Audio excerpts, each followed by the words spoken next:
Welcome to Animal Index. Take the most dangerous predator alive right now. A great white shark, a saltwater crocodile, a Siberian tiger, and place it next to what used to hunt these oceans and continents millions of years ago. It's not even close. The creatures we're about to show you weren't just bigger versions of modern animals.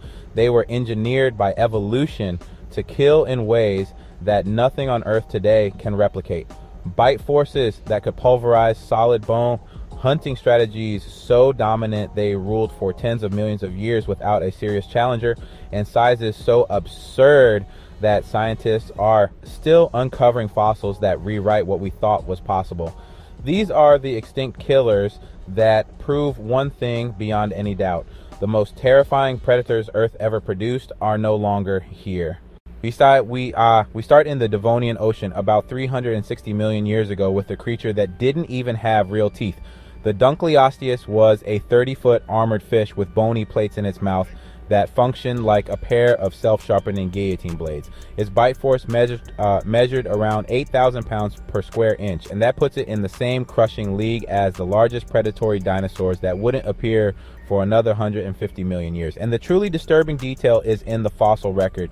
Dunkleosteus regularly cannibalized its own species. When prey was scarce, they didn't compete, they consumed each other. This armored tank hunted the Devonian seas for 50 million years, long before the first shark ever evolved its signature rows of teeth.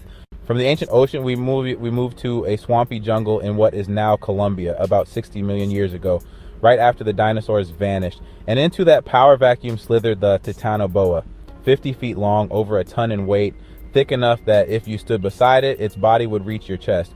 This snake didn't need venom because it didn't need anything fancy. It constricted with enough force to collapse the rib cage of a fully grown crocodile.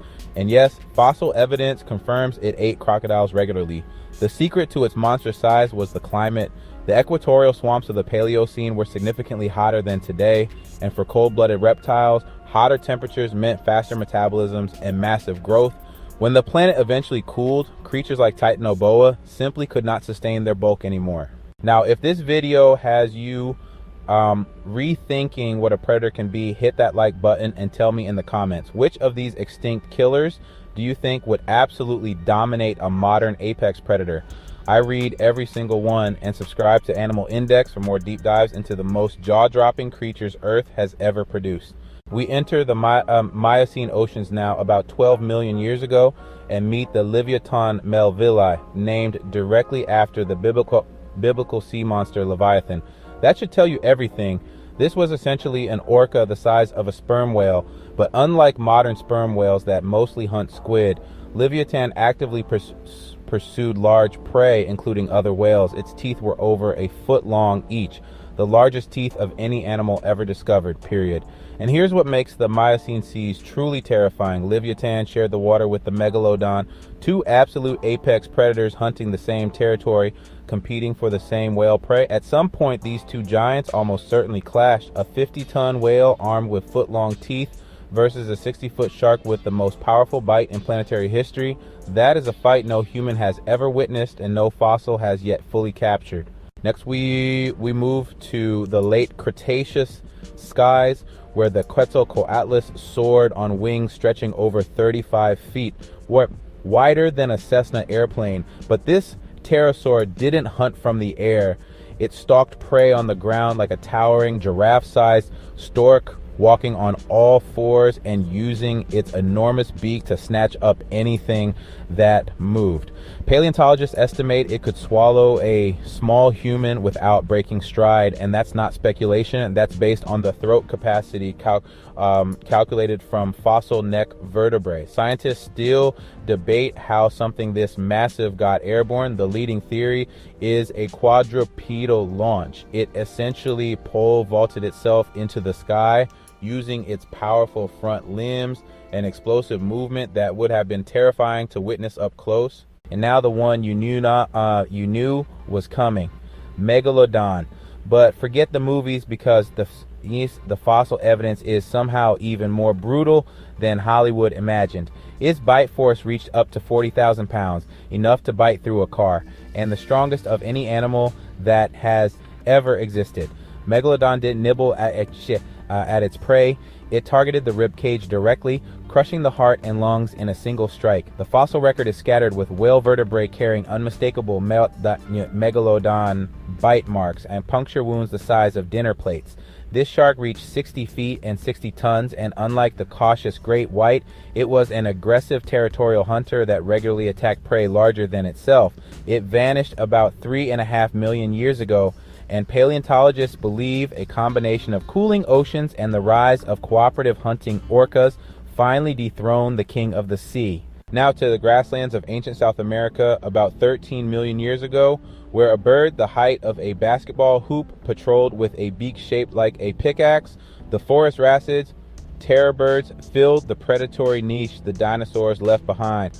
The largest stood nearly 10 feet tall, sprinted at 40 miles per hour, and delivered downward skull strikes with enough force to crack bone open. They hunted the ancient ancestors of modern horses across open plains, and for millions of years they did so with absolute authority. No competition, no challengers, nothing that could match their speed and lethality. That reign ended when the land bridge to North America formed and introduced new mammalian predators that outcompeted them in ways evolution hadn't prepared them for. Before the number one spot, ask yourself, what is truly scarier, a predator that's massive or a predator that's brilliant? Because number one was both Tyrannosaurus Rex. But everything you learned as a kid undersells what this animal really was. Its bite force reached 12,800 pounds on land, enough to crush solid bone like dry twigs. It had binocular vision superior to a modern hawk, meaning it could track prey from miles away with surgical depth perception. Its sense of smell was so refined it could detect carcasses across enormous distances, and recent brain cavity studies suggest T-Rex possessed intelligence comparable to a modern primate.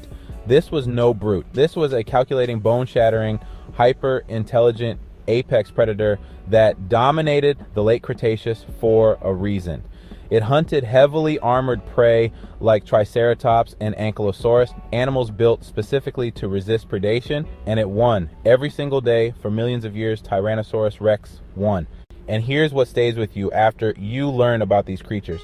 They didn't just survive, they ruled, they crushed their competition for millions of years through shifting climates, through prey that evolved horns and armor and size to fight back, and every single one of them vanished anyway, gone, reduced to bones in museum halls. The modern predators we fear today, the great white, the lion, the crocodile, would be nothing more than an appetizer to what used to roam this planet. So the next time you watch a nature documentary about the most dangerous animals on Earth, remember, you're watching the B Team. I'm Animal Index. If this video showed you just how terrifying the real rulers of Earth were, smash that like button, subscribe, and drop a comment telling me which of these extinct killers you'd least want to run into in a dark prehistoric ocean.